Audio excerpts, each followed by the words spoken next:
안녕하세요. 저는 스페인 출신의 루시아나라고 합니다. 최근에 저는 한국에서 절대로 잊지 못할 특별한 경험을 하게 되었고, 제 인생을 완전히 바꿔준 한국을 모두에게 소개해주고 싶습니다. 일단 저는 IT 회사에 재직 중이고 2년 전 일본 파견이라는 좋은 기회가 생겨서 일본에서 일하게 되었습니다. 이건 제 커리어에 많은 도움이 될 것 같았고, 같은 회사에 임원으로 계신 아빠도 일본행을 적극 추천하셨거든요. 아빠는 30년 전 일본 회사로 파견 갔던 적이 있다며, 일본은 매우 강력한 기술 강국이므로 제게 엄청난 기회를 제공해 줄 거라고 확신하셨어요. 그렇게 저는 기대에 부푼 채 일본으로 떠나게 되었죠. 하지만 그렇게 가게 된 일본 회사는 정말 충격적인 모습을 보여주더군요.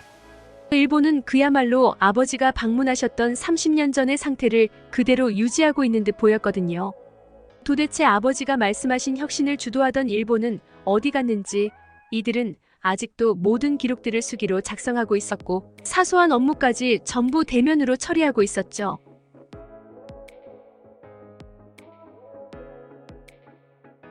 한 번은 저와 꽤나 친하게 지내던 일본인 직원이 찾아와 회사에서 손글씨를 써주는 기계인 워드라이터를 도입했다며 자랑을 해댔거든요. 아니, 손글씨를 써주는 기계라니. 저는 30년 전에나 사용할 법한 기술을 신기술이랍시고 자랑을 하는 직원에게 안타까움마저 느꼈고, 그를 그저 측은히 바라볼 뿐이었어요. 하지만 이 직원은 이에 아랑곳하지 않고 신나서 떠들기 시작했죠. 워드라이터야말로 일본의 기술 혁신을 보여주는 대표적인 기계예요. 직급이 낮은 저는 매번 회사 택배나 우편을 보낼 때마다 수 100건이나 달하는 물품들에 대해 일일이 글씨를 써가며 송장을 만들어야 했거든요. 그리고 일본 회사에서는 보안을 위해 보고서 같은 경우도 모두 수기로 작성하죠. 이제 워드라이터 덕분에 시간이 절약될 거라 생각하니 너무 설레네요. 저는 그의 말에 정말 기겁을 할 수밖에 없었고, 처음에는 그가 그저 재미삼아 농담을 한 거라 생각했습니다. 그러나 아직도 이메일 대신 팩스를 사용하는 일본의 모습을 보면 아무래도 그는 그 어느 때보다 진심인 듯 했죠.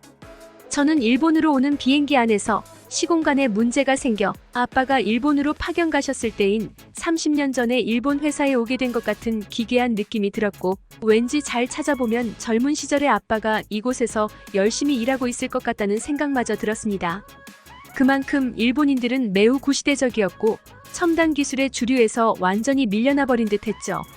저는 처음 일본 회사에 왔을 때 왜 일본인 직원들은 죄다 희망이라곤 찾아볼 수 없는 썩은 동태 누나를 하고 있는 건지 궁금했었는데, 이곳에서 근무를 할수록 일본인 직원들을 이해할 수 있을 것만 같았습니다. 이들의 원시적인 시스템은 21세기의 디지털 시대를 살아가는 사람들을 점점 미쳐버리게 하고 있었거든요. 그렇게 2년이라는 세월이 지났고 재계약 날짜가 다가왔습니다. 이번에 재계약을 한다면 향후 몇 년간은 스페인에 못 돌아갈 수도 있었죠. 특별한 점이라면 제게는 한국이라는 새로운 선택지가 존재했다는 것입니다. 아무래도 한국행은 제 새로운 커리어를 위한 좋은 기회가 될 것 같기도 했지만 알 수 없는 두려움이 들기도 했어요. 뭔가 일본 생활에 익숙해져서 그런가 새로운 것에 도전하는 것을 좋아했던 저는 점점 무뎌지고 도전을 두려워하며 그저 썩은 동태 누나를 이리저리 굴릴 뿐이었습니다. 마치 일본인 직원들처럼 점점 저도 그들처럼 변해버린 모양이었죠.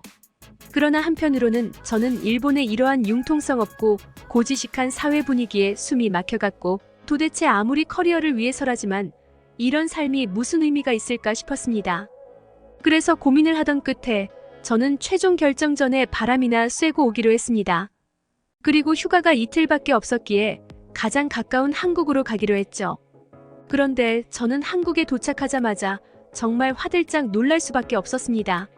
왜냐하면 일단 한국공항은 디지털 시스템을 도입해서 수속 절차가 굉장히 빨랐을 뿐만 아니라 보안 검사장에 마저 놀라운 기술을 갖추고 있었거든요.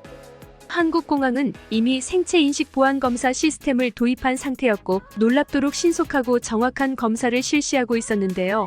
덕분에 저는 직원의 불필요한 접촉이나 지루한 대기 없이 바로 검사를 완료할 수 있었죠.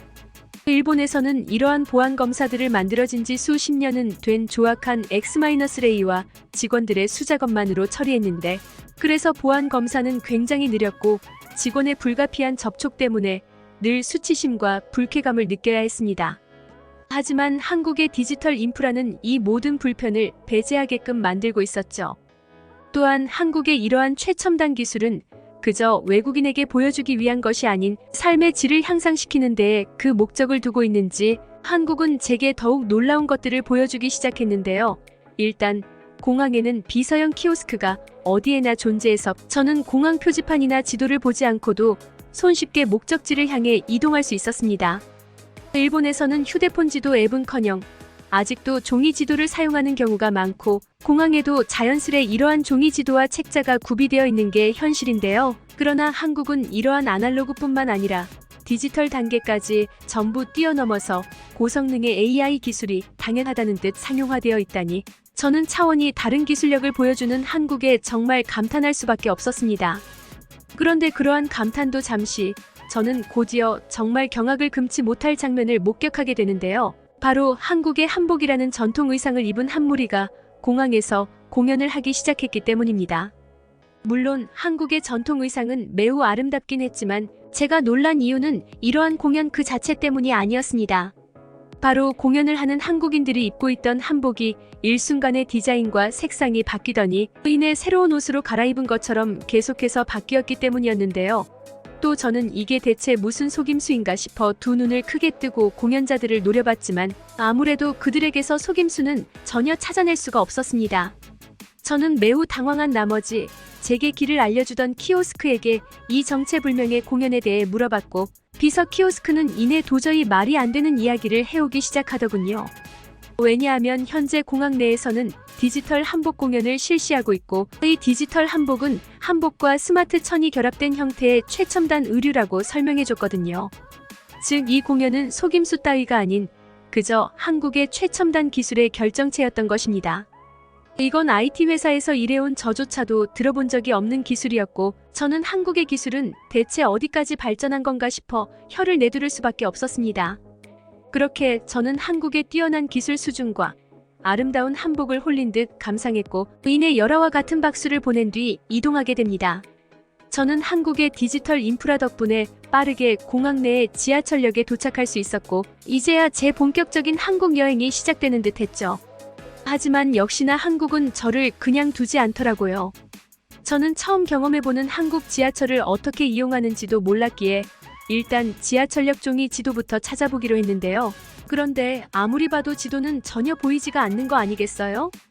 일본에서는 이러한 간이 종이 지도가 매우 보편화되어 있어서 지하철역 어디에서나 확인해 볼 수 있기에 저는 약간의 당혹스러움마저 느꼈습니다. 그런데 그렇게 헤매고 있던 그때 어떤 한국인 할아버지가 제게 다가오더니 이내 충격적인 말을 건네시는 거 아니겠어요? 그는 느리지만 꽤나 정확한 영어를 구사하며 제가 무슨 도움이 필요한지를 물었고 대체 요즘 세상에 지하철 종이 지도가 어디 있냐며 제 스마트폰을 낚아채서 지하철 전용 앱을 설치해 주시더라고요. 그러고는 젊은 사람이 휴대폰 다루는 법도 몰라서야 되겠냐며 혀를 끌끌 차시더니 이내 쿨하게 지하철 승강장으로 내려가 버리셨죠. 저는 할아버지의 행동에 굉장한 충격을 받을 수밖에 없었습니다. 어떻게 노인이 저 정도의 영어를 구사할 수 있단 말인가요? 일본에서는 노인들은커녕 젊은 사람들조차 영어를 단 한마디도 구사하지 못하거든요. 덕분에 저는 생존을 위해 필사적으로 일본어를 연습했고 결국 빠르게 일본어 실력을 갖출 수 있었지만 아무튼 노인이 외국어를 구사하는 장면은 정말 쉽게 볼 수 있는 장면이 아닙니다. 또한 일본에서는 IT 관련 직업을 가진 엔지니어조차 디지털 시대에 완전히 뒤처진 모습을 보이고 있는데 어떻게 한국인들은 노인들조차도 새로운 기술을 습득하는 것에 대해 전혀 거리낌이 없을 수가 있단 말인가요?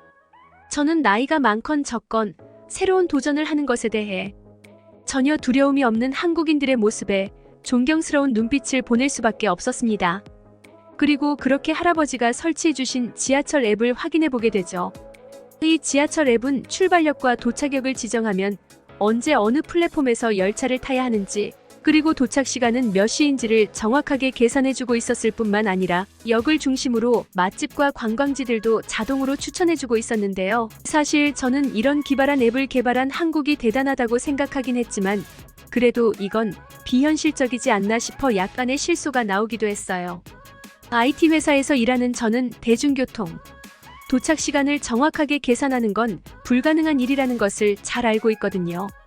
왜냐하면 거기에는 고려해야 할 변수가 너무도 많기에 시간 예측이 딱히 의미가 없는 것입니다. 그렇게나 융통성 없는 일본조차 대중교통만은 융통성이 넘쳐나서 정시에서 10여 분 이상 지연되는 건 다반사거든요. 그래서 저는 한국의 이러한 도착 시간을 계산해주는 기능은 그저 보여주기 식으로 만들어둔 거구나 싶었습니다. 하지만 한국의 지하철은 정말로 단 1분의 시간도 어기지 않는 정시성을 보여주는 거 아니겠어요? 저는 정말 보고도 믿기지 않는 모습에 현실을 부정하기 시작했고, 그렇게 지하철 한 대를 그냥 보낸 뒤 다시 한번 지하철을 기다려보기로 했습니다. 하지만 역시나 이번에도 한국의 지하철은 단 1분의 시간도 어기지 않고 정시에 도착했고, 저는 기술 혁신을 위해 최대한의 융통성을 발휘하고도 매우 정확한 시스템을 유지하는 한국의 감탄이 절로 나왔습니다. 아빠는 저보고 일본이야말로 저를 최고의 엔지니어가 되도록 도와줄 거라 말씀하셨지만 그건 30년 전의 이야기일 뿐이고, 요즘의 전 세계적인 기술 판도는 완전히 한국 쪽으로 기울어져 있던 것입니다. 그리고 그렇게 지하철에 탑승해서 제 잔뜩 흥분한 감정을 조금 내려놓으니 저는 지금껏 놓치고 있던 한국의 대단한 모습들을 확인할 수 있었습니다. 한국 지하철의 승강장에는 스크린도어가 안전하게 설치되어 있고 우수한 에스컬레이터와 엘리베이터 시설을 갖춰서 승객들의 편의를 봐주고 있었거든요. 이건 정말 놀라운 장면이었는데요. 일본에서는 주요 지하철역이 아닌 경우에는 지금까지도 스크린 도어가 설치되어 있지 않아서 연이은 사건 사고가 계속해서 발생하고 있거든요. 심지어 에스컬레이터는 대체 언제쯤 이용할 수 있는지 항상 전력이 멈춰 있어서 계단처럼 이용해야 합니다. 하지만 한국의 인프라는 정말 흠잡을 데가 전혀 없어 보였고, 한국의 우수한 모습을 직접 확인한 저는 한국을 놔두고 일본을 선택했던 2년 전에 제 선택을 뼈저리게 후회할 수밖에 없었습니다. 그런데 그렇게 한국의 인프라에 감탄하던 와중 저는 크나큰 위기를 겪게 되었습니다. 왜냐하면 제 몸에서 웬 이상한 냄새가 난다 싶었는데 알고 보니 배낭 안에 넣어뒀던 수제 와인이 터져버린 모양이었거든요. 제 등은 와인으로 흠뻑 젖어버렸고 냄새도 너무 많이 나서 매우 곤란한 상황이었어요. 특히나 저는 이틀간의 여정이라 여분의 옷도 거의 안 챙겨온 상황이었는데 와인을 쏟은 옷을 오랫동안 세탁하지 않고 놔두면 변색의 우려가 있기 때문에 한국에서의 남은 시간마저 망쳐버릴 위기에 처해버리고 말았습니다. 그런데 그렇게 망연자실한 채 멍하니 서 있던 제게 영무원으로 보이는 어떤 한국인이 다가오는 것 아니겠어요? 그는 제게 무슨 일이 있냐고 묻더니 제가 대답도 하기 전에 제 상황을 완전히 파악했다는 듯 자신을 따라오라고 손짓하더라고요. 그런데 저보고 손짓을 하던 그는 어이없게도 계속해서 지하철역 깊숙한 곳으로 저를 데려갔고, 저는 그의 알 수 없는 행동에 약간의 짜증이 나기 시작했습니다. 지하철역에서는 도저히 제 문제를 해결할 수 있을 것 같지가 않았거든요. 그런데 제가 쓸데없는 헛걸음을 했구나 싶어서 다시 되돌아가려고 다짐한 그때 빨래를 제 앞에는 세탁기가 떡하니 자리를 잡고 있는 거 아니겠어요? 아니, 지하철역에 세탁기가 있다니. 저는 이러한 황당한 상황에 말을 제대로 잇지 못하고 말았습니다. 하지만 한국인 영무원은 매우 능숙한 손놀림으로 제게 여분의 옷을 건네주더니 옷을 갈아입고 더러워진 옷을 세탁하고 가라고 말하더라고요. 그리고 그는 한국의 일부 지하철역에는 승객 및 직원 복지를 위해 세탁기가 구비되어 있고 운 좋게도 이곳 지하철역에는 건조기까지 구비되어 있다는 놀라운 말을 건네더군요. 덕분에 저는 30분도 안 되어 세탁과 건조를 모두 완료할 수 있었고 다행히 옷에 얼룩이 남지 않아서 한국 여행을 정상적으로 이어나갈 수 있었습니다. 도대체 한국은 얼마나 부유한 나라면 지하철역에 세탁기와 건조기까지 설치되어 있을 수 있는 것인지 저는 한국의 배려심 깊은 인프라에 엄청난 감사함을 느꼈습니다. 그리고 역시나 한국은 일본과는 비교조차 할 수 없는 경지에 이르렀다는 것을 다시 한번 느끼게 되었죠. 일본의 공공기관에서 근무하는 직원들은 세탁기는커녕 모든 세탁을 직접 손빨래로 처리하고 있는 게 현실이거든요. 이들은 말로는 손빨래야말로 일본의 전통을 유지하는 숭고한 행위라고 포장하고 있지만 현실은 그저 세탁기를 구비할 만한 예산이 없는 것을 아날로그와 전통이라는 핑계를 대고 있을 뿐입니다. 아무튼 그렇게 저는 지하철에서 나와 숙소를 향하는 골목길을 통과하기 시작했고, 이내 물 한 병을 구매하기 위해 잠시 편의점에 들르게 되었습니다. 그리고 이곳에서 일본과는 완전히 다른 한국의 놀라운 디지털 인프라를 보고 기겁을 하고 말았죠. 왜냐하면 한국의 편의점에는 택배를 보내는 기계가 존재하고 있었고, 심지어 한국인들은 이러한 편의점 택배를 모바일로 미리 예약하고 3초 만에 송장을 발급받고 있었거든요. 순간 저는 드디어 택배 송장을 손으로 일일이 작성할 필요가 없겠다는 일본인 신입사원이 생각났고, 휴대폰 하나만으로 택배를 보내는 한국과 연필로 일일이 택배 송장을 작성하는 일본을 보니 두 나라의 미래는 이미 결판이 난 듯 싶어서 곧바로 결정을 내리게 되었습니다. 그건 일본에서의 파견 업무를 종료하고 한국에서 새 출발을 하는 것이죠. 저는 한국의 다양한 최첨단 기술을 직접 경험하고 일본에서 점점 죽어가던 용기와 발전에 대한 열망이 다시 타올랐거든요. 저는 한국이야말로 저를 발전할 수 있게 도와줄 선진국이라고 확신하고, 저는 한국에서의 새로운 도전이 너무나도 기대가 됩니다.